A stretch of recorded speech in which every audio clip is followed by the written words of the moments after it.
La la la la. Screen peeking. Bop bop bop. Hey everyone, welcome to episode 36 of Screen Peeking, a weekly podcast where Ziggy and I get together to talk about video games and anything video game related. On today's show, we're going to talk about difficulty in video games. We're going to kind of dive right into that quite a bit. Whether games should have difficulty at all, how we could make games more accessible to everyone. I think this is a really important topic, and I think it's a really fun topic to discuss.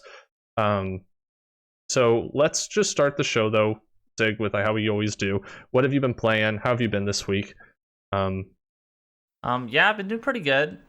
This week has honestly kind of left me pretty optimistic. Things, at least with where I am right now, like in terms of COVID, have been a little bit, or they've been better than they have previously, which is good to see. But yeah, so I've been feeling pretty good lately. Tesla just this morning managed to get their hands on an Xbox, or they got their order in because they've been looking for stock, which is fun. S or X? Exactly. Oh. And the other thing that I just noticed is that you're back to the old BioShock wallpaper, or not wallpaper, but background here, which I like. You're sort of rotating it around, get some variety in there. That's good. Yeah, there's a reason for that. What happened with the old one? So for some reason, I guess the way the NVIDIA's like AI powered, green screen thing, the video in the background here, it was flipped with whatever file you chose to put there. If you chose a video, it would flip it. And so I had actually flipped my original video, and so then NVIDIA would flip it again. Now they had an update and they don't flip it anymore. So now my video is just backwards. So I went back to this one because you can't really tell either way. But yeah, you gotta do that and you gotta unflip it. That's funny.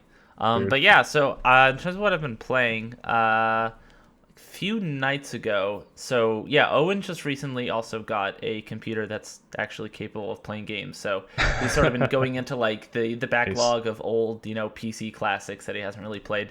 And with that, Left 4 Dead 2 was like $2 on Steam, so he got that. Oh, hell yeah. And yeah, so we've been playing that with a couple other friends. Like modding the hell out of it. I made it so just the basic zombie enemies were Fall Guys, which is horrifying. What? This is just like hordes of little Fall Guys coming, and they all do the like boo boo noise, that they make when they're running at you. It's really great. That's great. But yeah, I mean that's a fun game. I feel like there isn't much more to talk about it other than that. Also, that game holds up insanely well in terms of totally AI does. and animation and stuff. Yeah. When I last played it, I had Teletubbies as the zombies and Donkey Kong and stuff. Yeah. Yeah, no, that's a fun game to mod. I've also been playing Hrot. I don't really know how to pronounce it, but it's another sort of retro boomer shooter type game.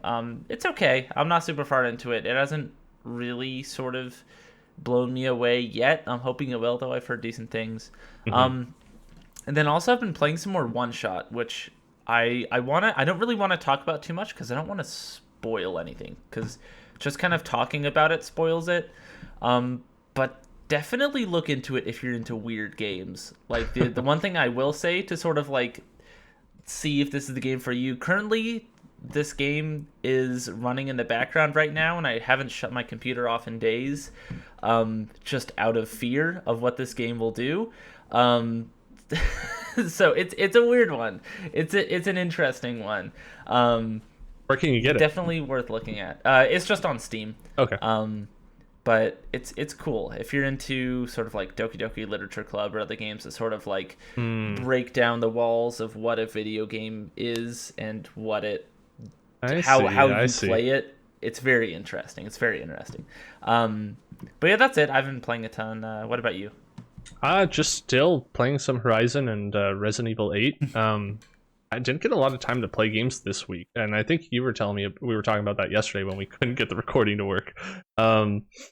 Yeah, like I on last Screen Peeking episode, I said that I played about 3 hours with Taylor, and I'm playing through the game with her, putting little videos up on this channel for that, which is a lot of fun, and it's really fun to just like watch them back with her, and we're just giggling together, having a good time.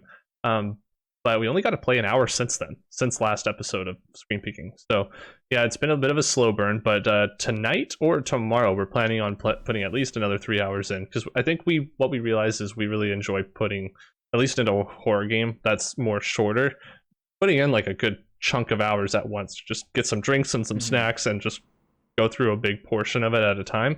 I think that's a lot of fun, and I think it makes some funny content as well, when we're playing. But at the end of a day after work, when you're feeling like you only got an hour and you're trying to squeeze it in, you're just not feeling it as much, Yeah. So yeah, I'm looking forward to that, playing more of that. But yeah, Horizon's just totally been my jam. I've just been having a blast with that. Not much to say on them. I don't need to dive into it too much. So yeah, before I continue, I want to remember to say this at the beginning of the shows from now on. You can catch this podcast in audio form on Spotify and a bunch of other services. I'm working on the iTunes one, but I just want to remind everybody, please go follow and check it out there. If you search Screen Peeking, there's probably 2 on Spotify because we originally had one that we can't seem to get rid of. And I'll work on that, but just not so fun. If you look up Screen Peeking, circle icon, right? Yes, look for the one with the circle icon, not the square icon. We're figuring it out as we go. And yeah, without any further ado, let's go right into our main topic of the show: difficulty in game. So, Zig, I was thinking about this a lot lately. Since basically with the Ratchet and Clank A Rift Apart trailer and hearing a lot of stuff about that game coming out and how they're going to be implementing a ton of like accessibility features, right, for different players of different types, and basically making it as accessible as possible to as many people as possible. And I think that's really, really cool.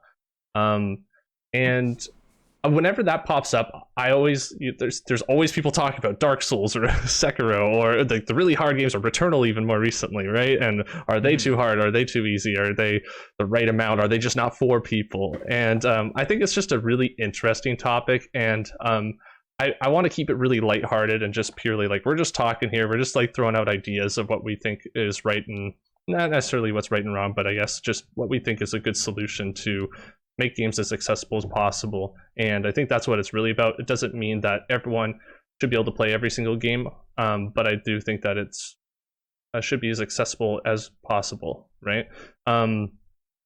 So I guess my main question for you, Ziggy, is do you think Ratchet and Clank Rift Apart is going to be doing enough for accessibility with the limit? I don't know if have you heard anything? I didn't even ask you this. I haven't really, no. So it seems like they're going to be, and again, I'm just going off of what it seems like. I haven't seen a lot of concrete information other than I think on the preview from Kind of Funny. I think Greg was saying you can use the D-pad has a hotkey you can set for slowing down the whole global time, and that will just slow down everything. So if you need a little bit of extra time to do certain things, that'll be great. I think that's really cool. Maybe I'll just go right into that one, because besides the other stuff, which looks like they're pulling a lot of what Naughty Dog did with Last of Us Part 2, which is really, there's a lot of cool stuff there. We've kind of talked about that before. I think a hotkey, a hot button basically that you can just press and slow down the world's time is such a smart idea. As just that should just definitely be a basic feature you can enable or disable. It doesn't hurt anyone. And I was just, because I'm such a Souls fan, just going into that, if I had an option that I could tell Taylor, hey, this game might be a little bit challenging for you, maybe frustrating to a degree, just to learn, and maybe she doesn't have the same skill set I have, or isn't even capable of doing certain things that I can do in a game, doesn't mean she sucks. It just means she needs some assistance. And I think that is something that would be really helpful in a game like that, because I think back when I was younger, when I was a teenager and games were younger and everything, me and my friends, you'd go, oh, I beat it on the hardest difficulty, or I even talk about, actually probably on the show a lot, I play these games on the hardest difficulty. I like to push myself, but I even on Horizon started on the hardest difficulty and then went down a few because I was just losing so much time. I just, as I get older, I don't have as much time in it, and it sucks, but it's not even so much about the big, measuring dicks. Hey, I beat this game on the hardest difficulty, and so I'm better than you. I find I'm having conversations with friends and family and just saying, did you get to have the whole experience? Did you play through BioShock from beginning to end? Did you not did you beat BioShock on hard, right? Do you have Vita chambers turned off? All these things. I don't care about that stuff, and I think that's a really important thing to talk about.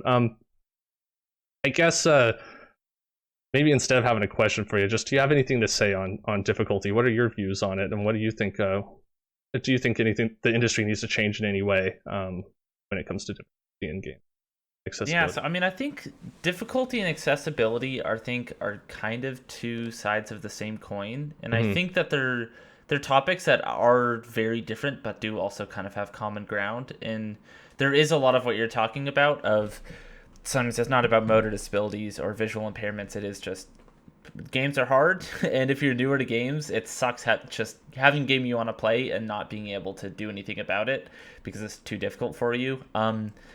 Personally, I hate difficulty modes. Like Yes, my view on absolutely. those, I really think that it's just sort of a lazy band-aid on the That's what I was gonna say discussion. next. Like Yeah. I having an easy mode generally sucks, and I especially hate having hard modes because more often than not, hard mode just means it's the same games, the same experience, but now you do less damage or you die faster, which doesn't necessarily make it more fun or actually more difficult. It's just like, well, now it takes longer to kill enemies and I have to duck into cover more often, which isn't fun, you know? I think that Everything there takes longer is. now. Mhm, Yeah. mhm. I think there's something to be said for like ultra nightmare difficulties as an option, as a way to like, hey, I'm really into this game. Let's kick this up to the next level, and you get, like the way Doom does it with ultra nightmare, where you have your levels, but this time there's like fucking three cyber demons and like a million things going on here, and it's just insanely over the top difficult. It's not meant to be like the proper way to play the game. It's just meant to be, hey, I've played a shit ton of this game already. The regular mode is way too easy for me at this point, so let's make it fun again, Hmm. by making it more meaningfully challenging, not just, like I said, more health. Yeah.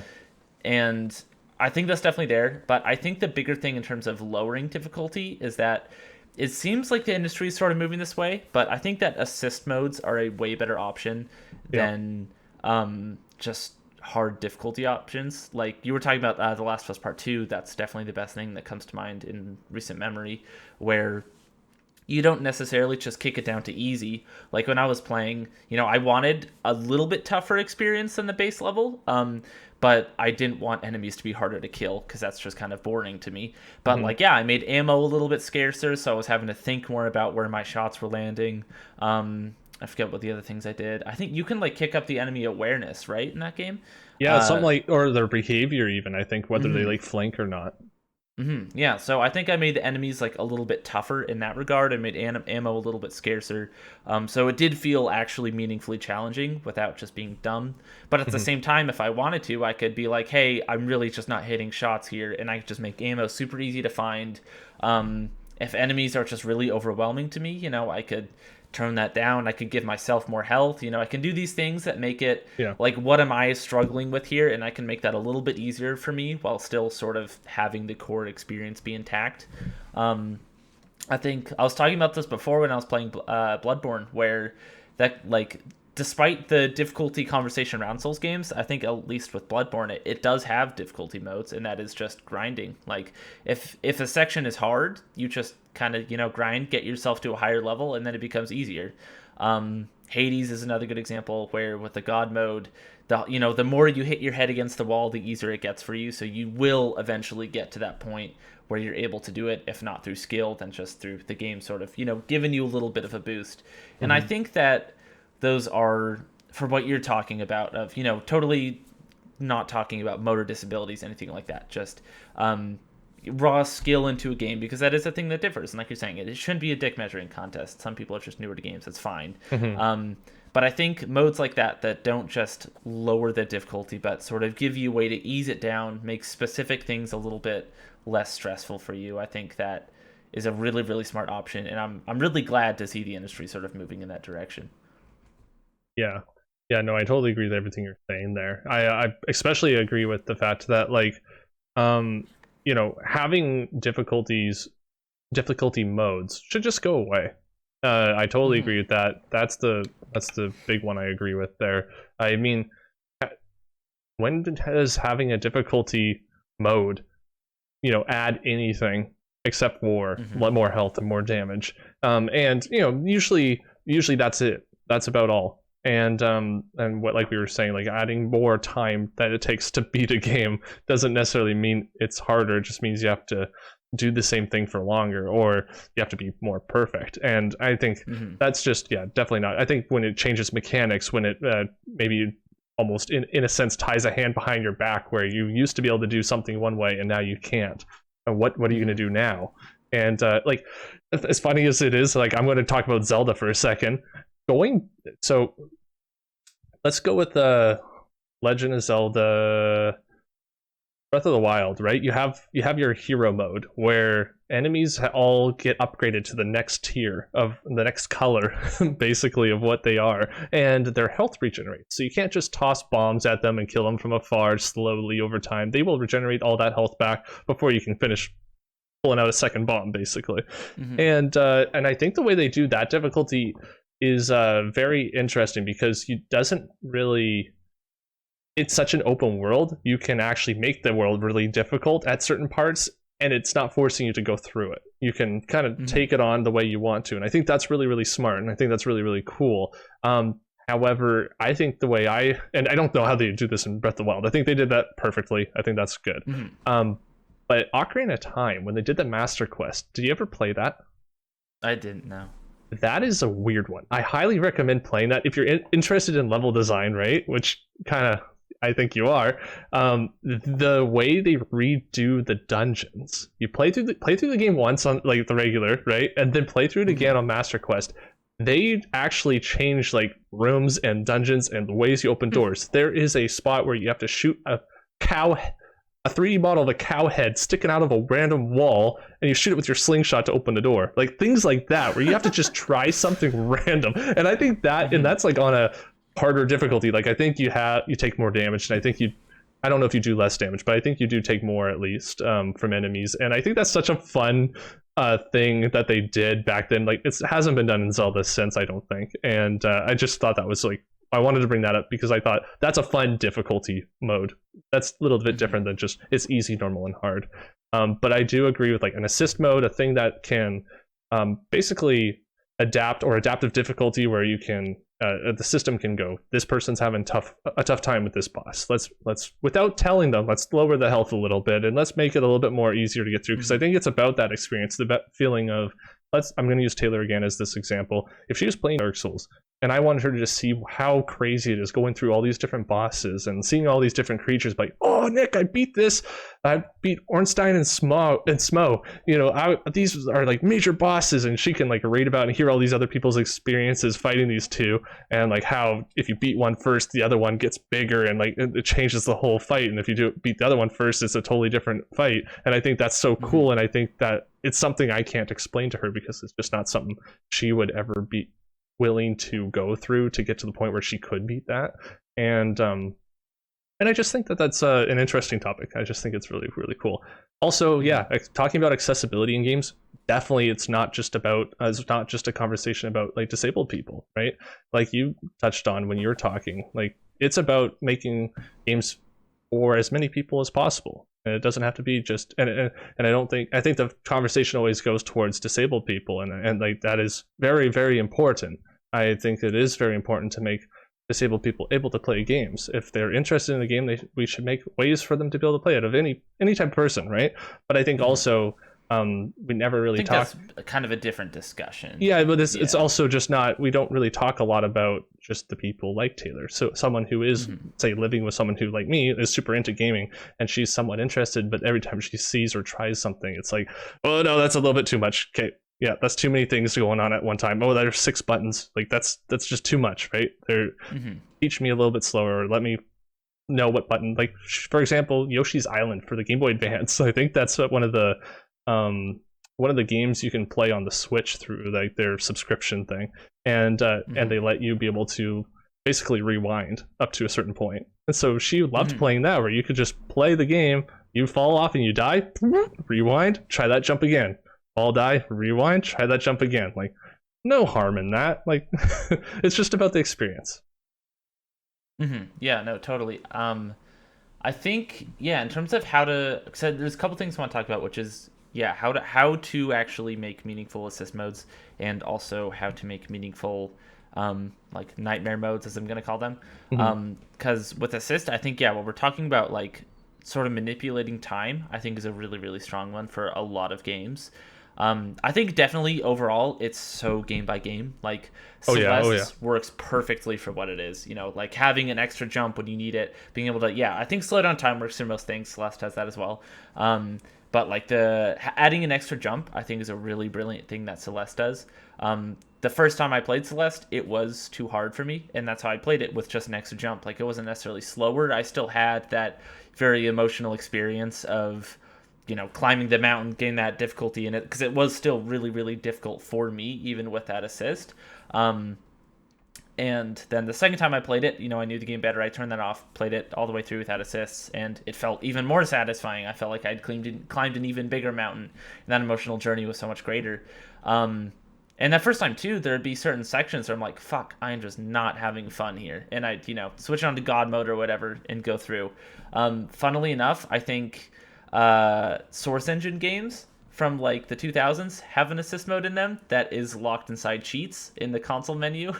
What? Where like I remember as a kid playing Half-Life 2 and then reaching certain sections where I was young, not very experienced in games, so it would just be too hard for me. And that game doesn't actually have difficulty options. So like, whatever, turn on no clip, get through that section, I'm done. Like a puzzle I don't feel like solving because I'm just bashing my head against it, I'm not having fun. Like whatever, just no clip through it, you're fine. Or even, without no clip, I can just spawn myself more ammo or stuff like that in it just to make certain sections a little bit easier for me.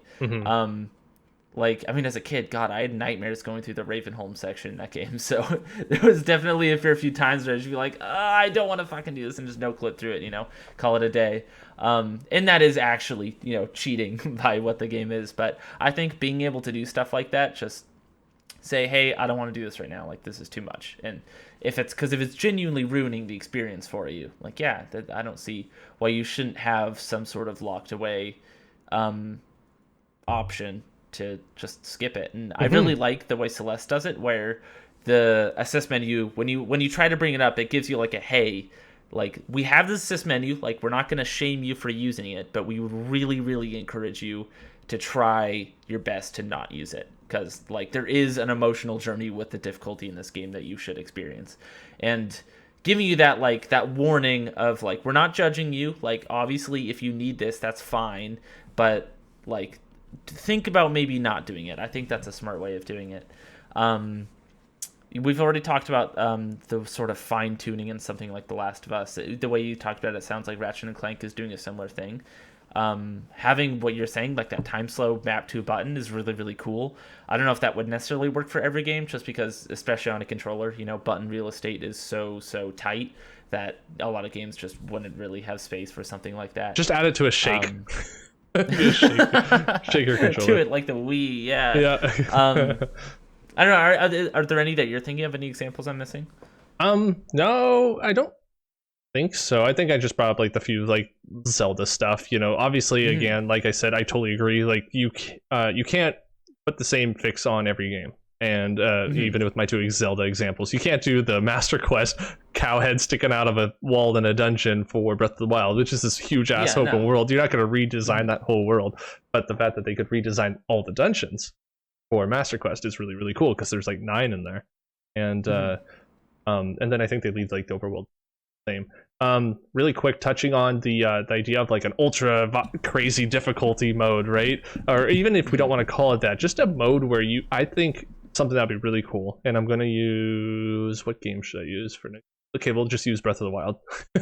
Well, I love Zelda, right? So let's just talk Zelda. If we had a mode where we could go, you know what? I want to. You have sliders, and you can choose.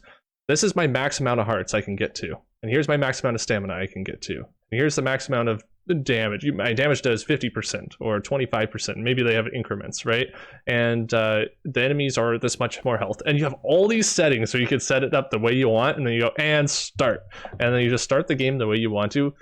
I feel, A, it brings a lot of replayability to the game, and B, I think that it really makes you able to have fun with it and like tune a game the way you want. Maybe you do want enemies to all have like a quarter health, and you want to feel like a god. Why not? Just go and explore the world and collect items and just have a good time. So I wanted to say, like, I think you could do that with pretty much any game, is having an option where you could tweak all these different settings, because they are settings that developers are obviously changing around as they develop the game. Yeah, I think Devil May Cry has another really interesting way of doing sort of nightmare difficulties where, like when you first start the game, it gives you, I think it's at least in DMC5, it has like a human and like a demon hunter difficulty. So human is like it's easy mode, and it's fine. Like I played the game on the one above that, and that's sort of its normal mode, how it's meant to be played, well-paced experience. And then after that, you unlock, with sort of nightmare mode. If you beat the game on that, it gives you another mode, and then if you beat the game on that, it gives you yet another mode. I'm pretty sure that's how it works. But those other modes it gives you are all sort of unique twists on the game. So, one of them is just sort of your classic nightmare mode. There's enemies fucking everywhere. It's crazy difficult. My favorite, though, is the sort of heaven and hell mode that it has, where I'm pretty sure what it is every enemy one-shots you, but you also one-shot them. So basically, you're just shredding through enemies. Yeah, but like any stray hit, you're done. So it is crazy difficult, but it doesn't have what we're talking about, where things are just slower. Like you can speed through the game with that mode, but it has such a you have to be hyper aware of everything around you, which adds such an interesting strategy to it.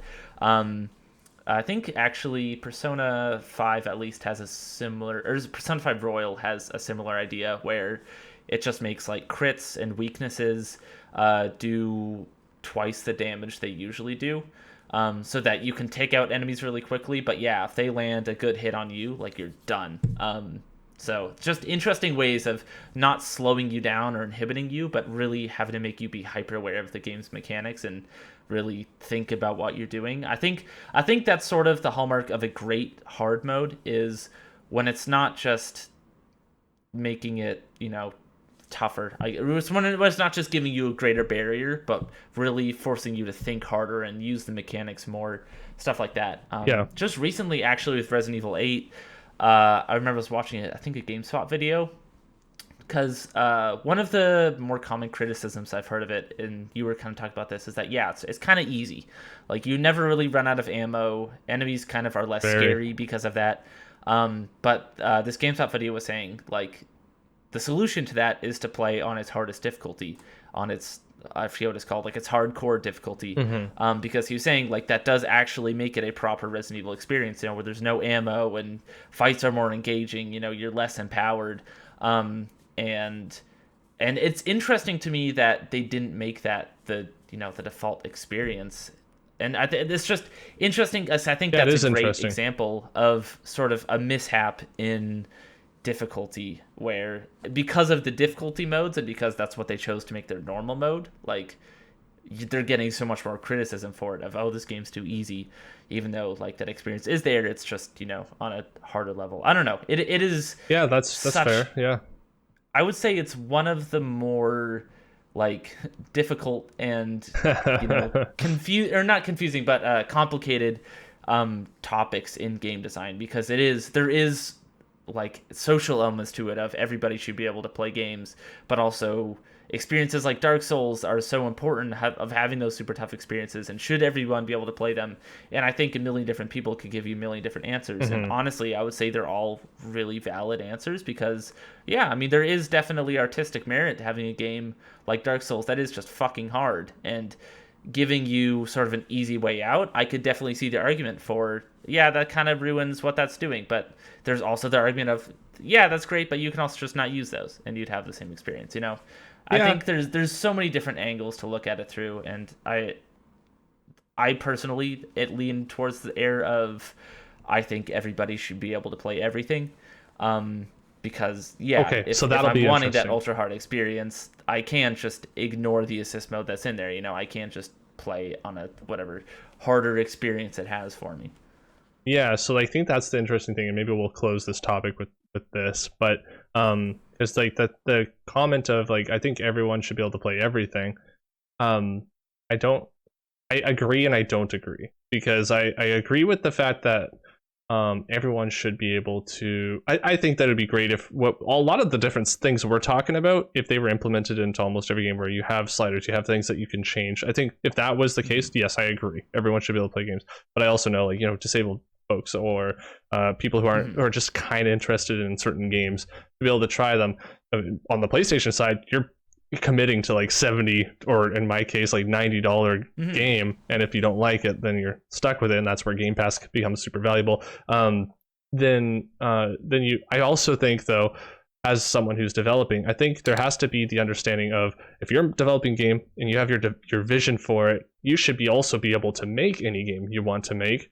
And I think that you should do the best you can to accommodate as many people as possible. And if you can't make certain people able to play your game, I think you should learn from that and work on it on the next game, right? And I think constantly like learning from that. And the expectation should never be though, every developer needs to be able to make their game accessible to everyone. And I know you're not saying that, I'm just bringing that up. Like, that's where I go.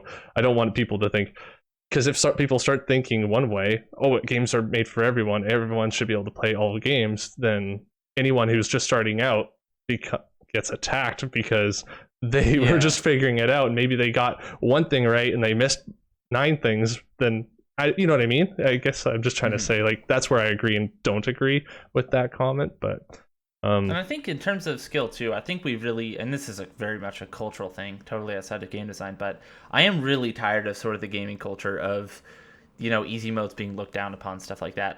It's sort of started to come around in the actual games. I've been seeing more verbiage of calling it a story mode or like a casual mode or something like that. But I love it. Still, I mean, as someone who's fairly entrenched in that sort of like retro FPS community, God, it's fucking toxic with that. Like, and that all stems just from like straight from Doom, and Wolfenstein having the like, where the easy mode has, BJ Blazkowicz and like the fucking with like the pacifier and all that. Like, oh, you stupid baby, you're playing on easy mode, and that really needs to go away. And then in shooters, you always see like making fun of people for not playing the game perfectly. Like Doom Eternal's community is really horrible for that. That's why I pretty much just stopped interacting with that community in general, because I got really tired of seeing all that. Have you seen my thumbnail here? This is the thumbnail I put up. That's hilarious. Yeah, thank you for being the exact one I was talking about. Yeah, I don't have it on the screen, but you'll see it in the thumbnail. No, it's frustrating to me that culture is still around, and I think in a lot of spaces it definitely is going away. That makes me happy to see, but. I think one big step with all this is people being okay with there being assist modes and realizing that using an assist mode doesn't make you a fake gamer or whatever. Like, that's fucking stupid, to be honest. 1000%. Like, yeah, absolutely. And I don't know. Yeah, and I think there definitely is a cultural shift that needs to change. Yeah, and just even talking about, let's say, Dark Souls, right? Like, I would love it if there was a mode that, whatever it was, I don't care like what the setting is, but if there was a mode that made you go, I'm going to play through this whole thing now, I would be so happy to just hear like your take on certain lore and items and like reading descriptions. And it does a lot of environmental storytelling, does a lot of storytelling through the descriptions of items, and it would just be really cool to also be like, oh, did you fight that boss? That boss was so cool, right? Like the way that they attacked and the way you had to get around them, and that one could be parried and that one can't, and this one's weak to fire or whatever, and you're kind of like learning these things. Oh, that's cool, I didn't try that out. Like, I think that would be so fun to talk to you about. And and I think that it's just not your kind of game. And I think those, if they made certain things available, or I don't even know what it would take for you to try it or actually play through the whole thing, but I feel like, I mean, to be fair with Dark Souls, I think my gripes with Dark Souls is totally separated from difficulty. Like, I've definitely played games harder than Bloodborne, but there's something about Bloodborne that just isn't as fun to me. I don't even know what it is. Some sort of something to it. But I think, in terms of, I've definitely had experiences like that before. Actually, really good example. Playing Nier Automata with Tesla, because originally I was wanting them to play it and I would just sort of watch and talk with them about it, but for them, dodge mechanics they just cannot wrap their head around. Gotcha.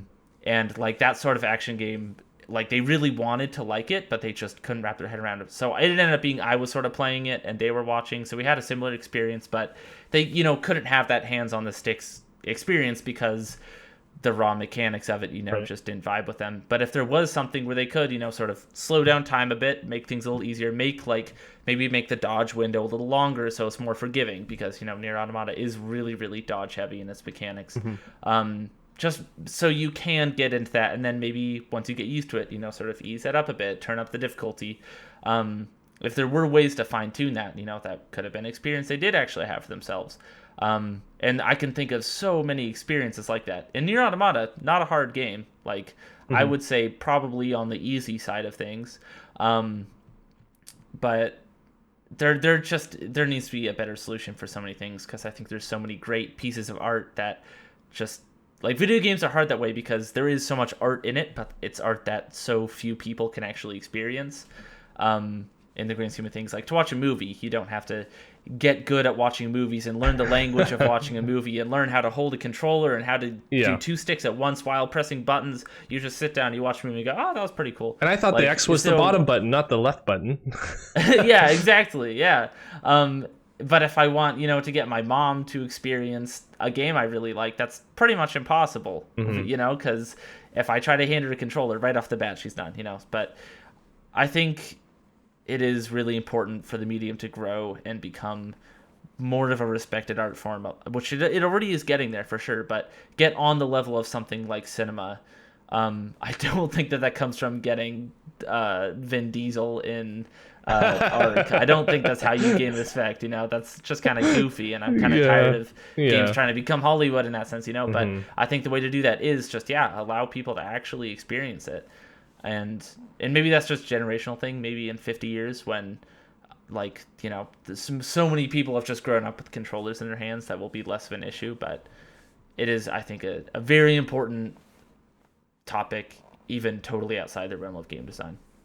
Yeah, things don't change without being talked about, Hmm. and yeah, I do think it's a generational thing. I think that the fact that games have been growing up with, I think I'm on the younger side of, like, the generation like slightly older than me or a little bit older than me, but like games have been growing up with that, and I think that it will continue to change for the better.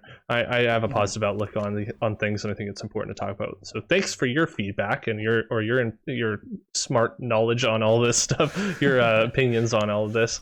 I appreciate it, and like, let's just go right into the next topic because I'm very excited to talk about PlayStation 5 controllers.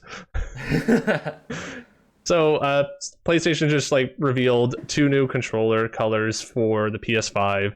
There's a red one and a black one, and there we go. Got it on the screen here. Whoa. So we got what are they called actually? I'm just trying to remember the color. I think it's Midnight Black and I want to say Galaxy Red, but I don't think that's quite right. That doesn't float. That's Fall Guys. um, but yeah, I don't remember what the colors are. Who cares what they're called? Look at these. The red one. So for those who are listening, the red one's red, the black one's black, and What? they obviously still have like the blue light flowing from within the controller. And man, I want this red one so bad. It's kind of on the like probably closer to pink than red, I would say, but it might be Yeah, the it's way the more of light's like a hitting it. magenta. Yeah, and but I really like it. I liked my black PS4 controller back in the day, but I don't know. Red's where it's at for me. I really want the red one, and red's not my favorite color by any means, but I want it so bad. But for at least here, like in my world of Canada, that thing is like $90, I think. So Jesus. I'm playing single player games right now on my PS5, and I do not need a second controller. But when I do, Yeah. Target acquired. I am ready to get that one. Yeah, I am more definitely leaning towards the black controller. I generally like my like peripherals to just be sort of a sleek black. So yeah, the white controller I really was not a fan of personally. I don't really like that look, but yeah, the black looks super sleek. The red is definitely eye catching for sure. And with that, we'll move on to the next topic here.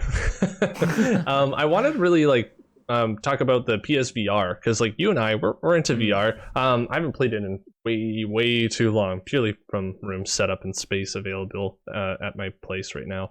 But the rumored, I guess and this is where I really fell short. I didn't get sources here, but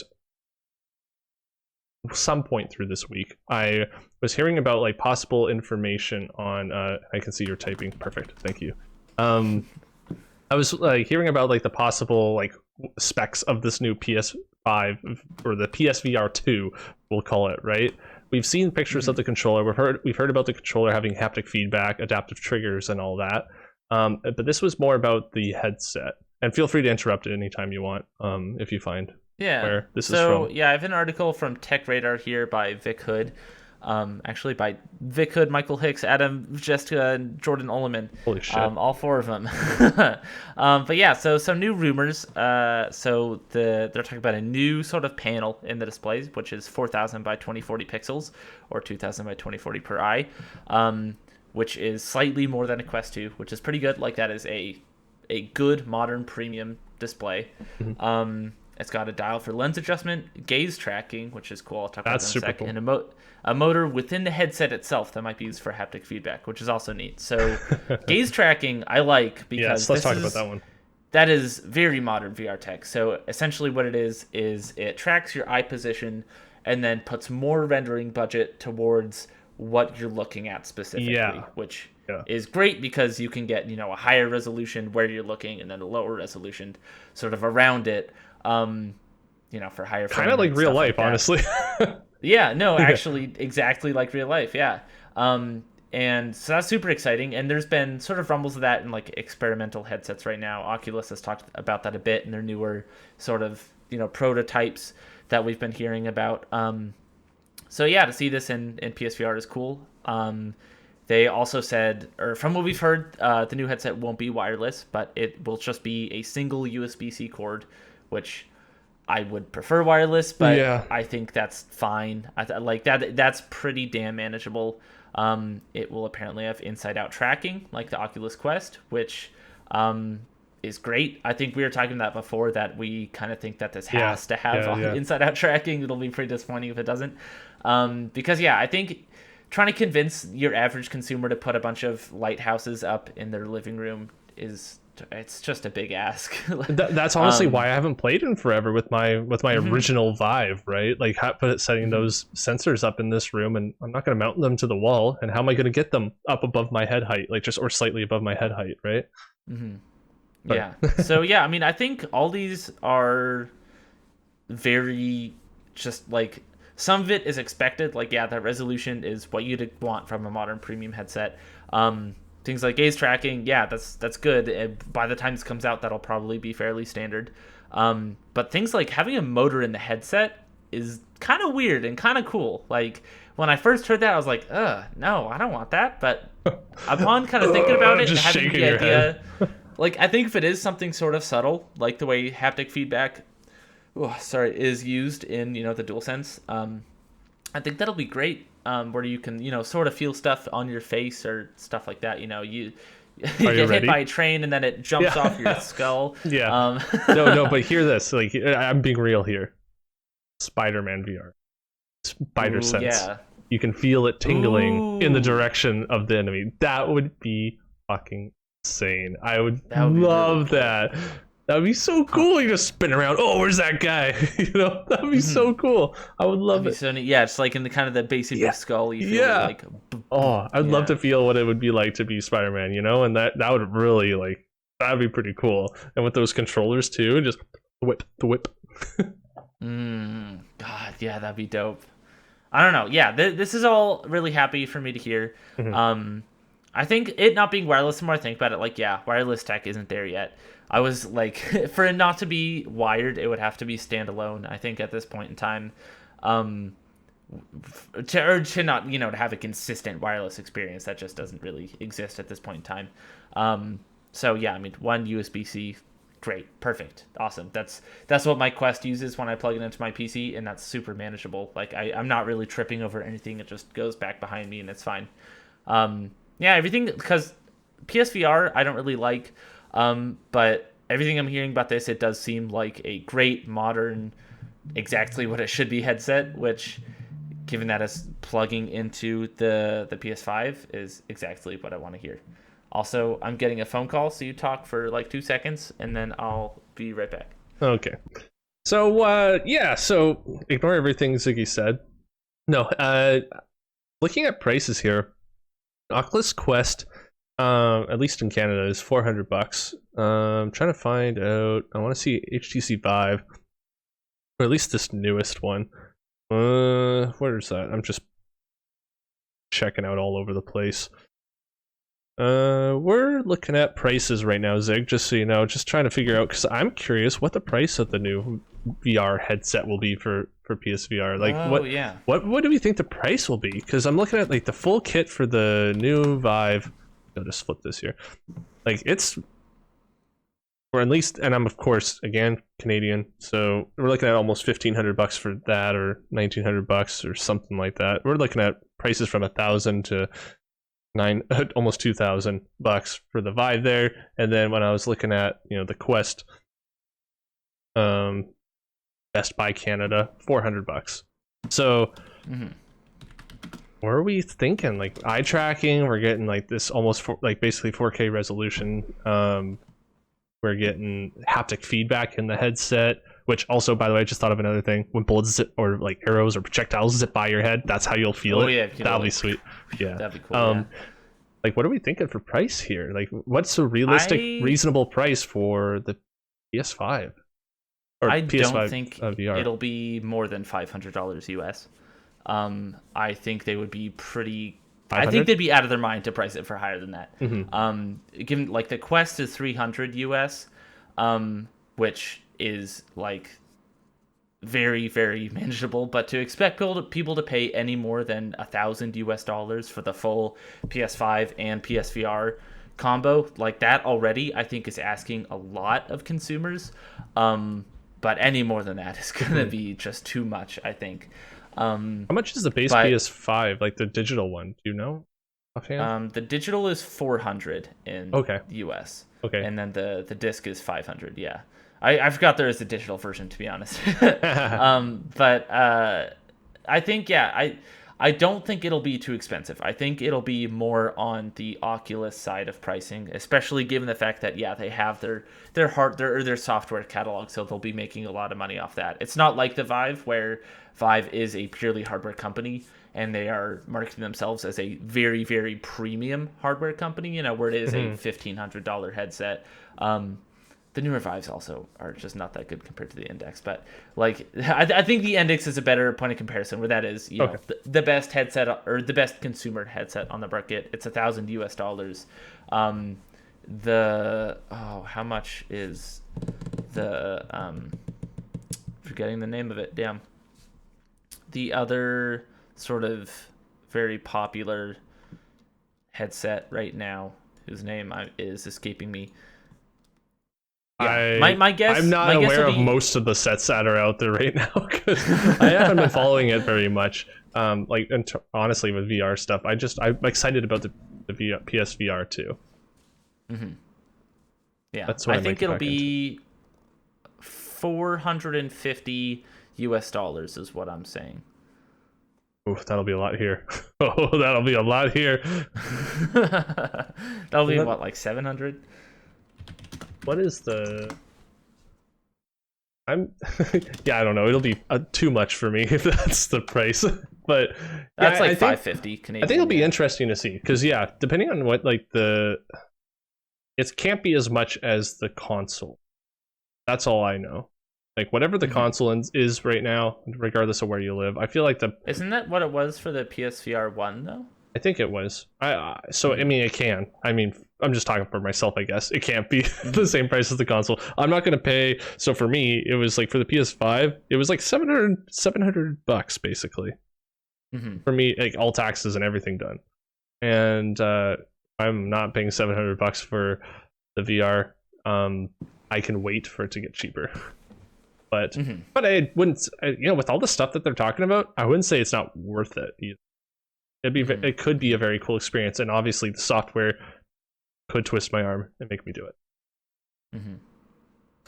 Well, with that, let's talk about our favorite 50 games of all time. We're at that point, Zig. We didn't have a Game Club game last week, so we're just, having a great time chatting about everything else. And we are not going to have a Game Club game this week, so let's just, take our time a little bit. We've got about 10 minutes or so, or however long we really want. To talk about like our favorite 50 games of all time. Do you want to go first, or do you want me to? I'm going to give you the option today. I'll go first. Yeah. So I actually mentioned this earlier in the show. very intentionally. I like kind of teasing the games I'm going to talk about throughout the show. I like the teams. But so my number 35 is Doki Doki Literature Club, um, which I think I've talked about on our top 10 horror games episode, or top 5 horror games, was it? Oh gosh, that's going back. Yeah, yeah, like Probably 6 months ago or something. Yeah. But in case you did not listen to it or don't remember the episode, basically, I think this game, or if you're not familiar, I guess it is a visual novel horror game that sort of uses traditional like visual novel and video game conventions and then twists them to do really interesting things with horror, where it like fucks with what you think the game is going to do. It puts shit like in the files of the game for you to go and find. Like there's a really, really cool moment at the end that involves you like deleting files from the game.